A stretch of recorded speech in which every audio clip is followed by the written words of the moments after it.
Hasselblad describes this as a game changer in the world of photography.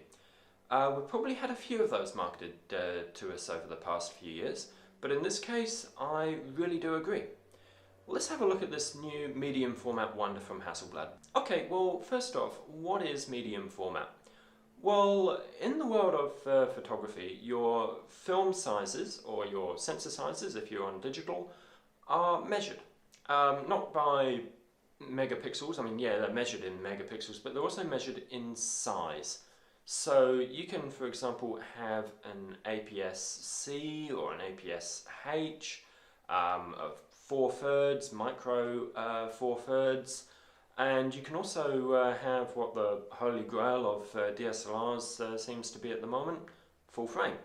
That is where your digital sensor matches the size of a 35mm frame of film. Now, Leica, my favoritist camera manufacturer, was the first manufacturer to come out with a camera that used 35mm film. They saw it as practical, really versatile, great quality, and they could manufacture some great lenses to work with it, and they did. Over the years, as we all know, 35mm film became the photographic standard for generally most pros and consumer cameras. It was also used in cine cameras as well. It was just a versatile format. But there were plenty of other sizes out there as well. For example, you could have 70mm film, very popular with high quality motion picture production, and it really was the 4 or even 8K of its day. But there were plenty of still cameras that used medium or large format film sizes as well. For example, you could have 120mm sizes and quite a plethora of others as well. And you've only got to look at the size of the film bays in these cameras to see how big that film was. And there it is actually compared to 35mm. You can see that's huge. But what was the advantage of it? Well, generally, the bigger your frame of film, the higher the quality your image is. Considering it, well, thinking that things like your lenses and everything else was equal in quality, the bigger the frame of film, the better quality picture you'd get. You'd also be able to play around with much more interesting lighting, because the graduation and the tones that you could get with medium format are generally better. Arguably colour can be better. It's brilliant if you want to actually make some massive prints. But on the other hand, it is actually an expensive way to shoot. Much more film, it's harder to process. It's also much harder to shoot with.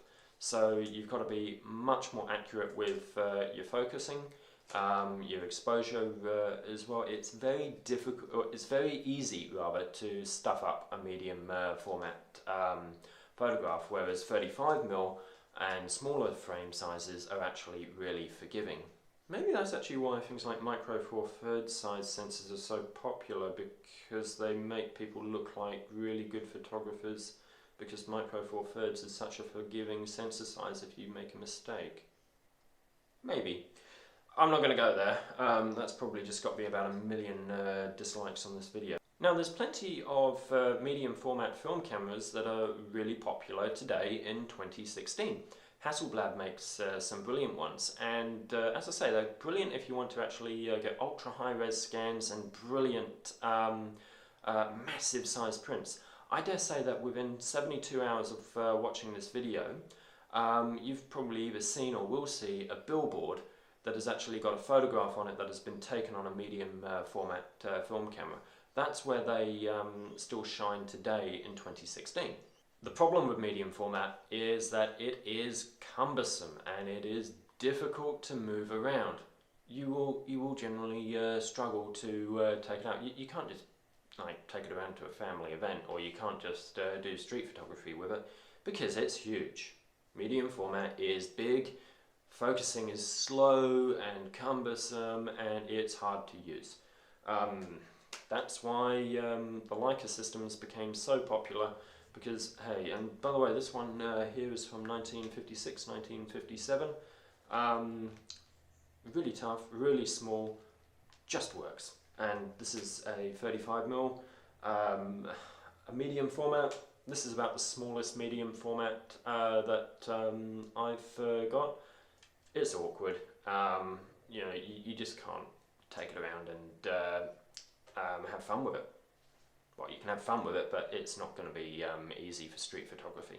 But back to the subject of this video, this is actually where the new Hasselblad X1D is going to be such a game changer. It is small, and it's actually got the same sensor in it that you actually find in Hasselblad's H6 super high-end medium format camera.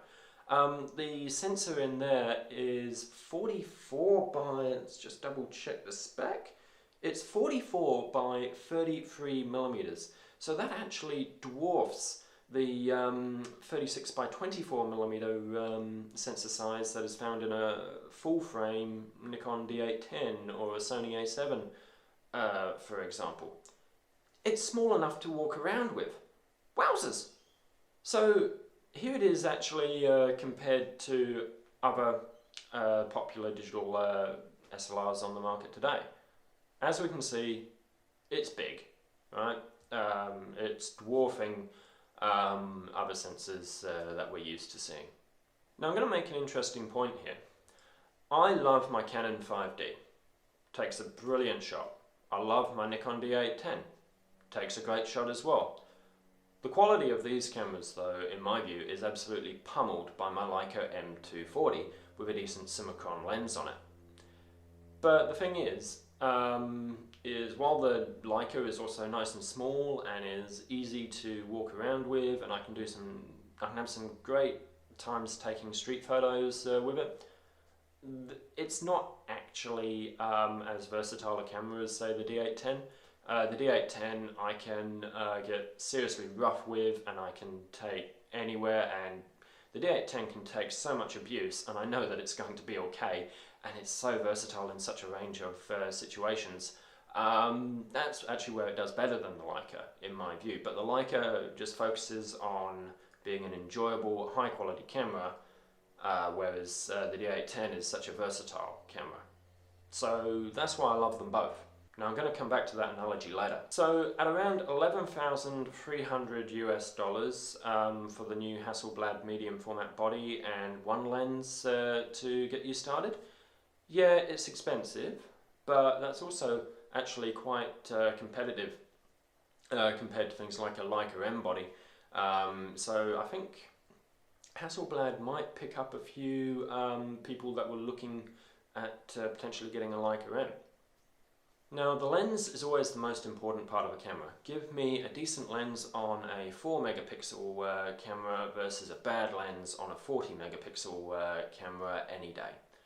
So if we look at the lenses, we've got from Hasselblad a 45mm f3.5 and a 90mm f4.5. They're the only lenses that are available for this Hasselblad now. Okay, cool. Well, you might be thinking, well, that's not actually going to give us much of a wide angle. Well, 45mm on this medium format is going to be equivalent to about a 24, possibly 28mm lens. The 90 is going to be equivalent to about a 50mm lens. I would have liked to have seen them faster. Something else to know about the Hasselblad lenses is that they use a leaf shutter system. So the actual shutter mechanism for the Hasselblad is not actually in the body. That's interesting. It's not in the body, it's actually in the lens. So if you want to, so the actual mechanism that opens and closes the shutter, that's in the lens of the Hasselblad system. Cool. Alright, something else that's actually particularly interesting about the Hasselblad lenses on the new X1D is that they're much closer to the sensor than what we're used to with Hasselblad. What that is actually the flange distance. So on most Hasselblads, the sensor or the film is, say, here, and then there's a flange and a tube, and the lens is about there. So there's quite a large throw from end of lens to sensor. What Hasselblad has actually done is they've put in some special elements that disperse the light from the end of the lens right onto that massive sensor, and they're really, really close together. That's going to have a really interesting look to it, and I'm actually going to be really excited about seeing that. So other things about the lenses, obviously they're primes, there's no zoom, but it is also a new lens mount. Ouch. Now, supposedly there will be an adapter to let you use other Hasselblad lenses on the new body. I don't know how that's going to perform. A new lens mount. Yeah. Camera manufacturers are coming out with new lens mounts a fair bit lately, and some of them, like with Sony's A7 range, have taken off and are doing really, really well, and I admire Sony for that. Sometimes a new lens mount doesn't work and it just disappears, and you can't really do a lot with it. Remember the Olympus E410s and the 510s? I don't think you can really do much with the lenses anymore. And actually that's why I got into Leica, because I got annoyed with all of the lens mounts changing all the time. I decided I'd go Leica and just use a lens mount that had been around for 100 years and probably be around for another couple of 100 years. Okay, so what about the body? Handmade in Sweden. Cool. Looks really solid. Looks like it's been milled out of a solid piece of material. Really nice, intuitive touchscreen menu by the looks of it. I like simple button layouts. It lets me focus on just taking photos instead of playing around with a computer interface on the camera. That's gonna be cool. I'm really looking forward to that. Dual card slots. Fantastic. Sony, Panasonic, please take note. Serious amateurs and pros want dual card slots in their pro cameras. It basically minimises the risk of us losing images if something goes wrong.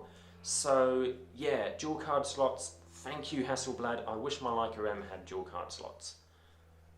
Alright, what else have we got here? The viewfinder is a 2.36 megapixel viewfinder. Okay, would have liked better. And give me an optical viewfinder over any electronic viewfinder any day. Now, before anyone says that can't be done on a mirrorless, Leica's VGX Pro one. So yeah, it can be done. What else have we got? Well, okay, video mode. This is a bit of a disappointment for me with this camera. It's only HD video. So, HD video only. With that sensor and with Hasselblad's lenses, this thing is begging to shoot 4K or even 8K. You know, I really wish it had 4K video. Sound input. Well, that's a bit of a disappointment. This thing really could have had real potential to have been an amazing video camera.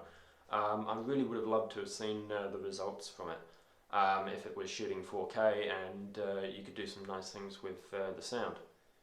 The shutter speeds that it supports are 1 minute. Now that's actually really impressive. I'd love to see this for astro work, up to 1/2000th. Yeah, okay. I've got a problem with that. I like to shoot faster than 1/2000th on a lot of occasions for me. Okay, 14 stops of dynamic range when shooting RAW. That's fantastic.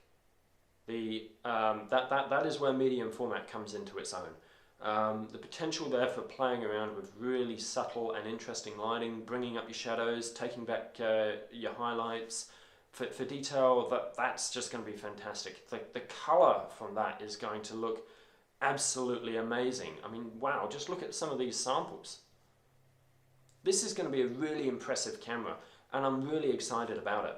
The ISO ranges are quite acceptable, starting at 100, going up from there. I would have liked to have seen it with 64 ISO, maybe that'll come with version 2. All in all, I reckon high-end amateurs and some pros are really going to be interested in this camera. High-end amateurs are going to love it. I reckon pros will love it as a second body. And I actually think that it's going to capture a lot of people looking for a Leica M. Now back to my actual analogy there. Yes, this is going to be a super high quality camera and will produce brilliant results in the right hands. I don't think it's going to be as versatile as some other cameras out there in a range of environments. So, you know, it's going to be great for amateurs, it's going to be great for street photographers. I think for people taking product and food photos and some portraits in a controlled environment, it's going to be fantastic.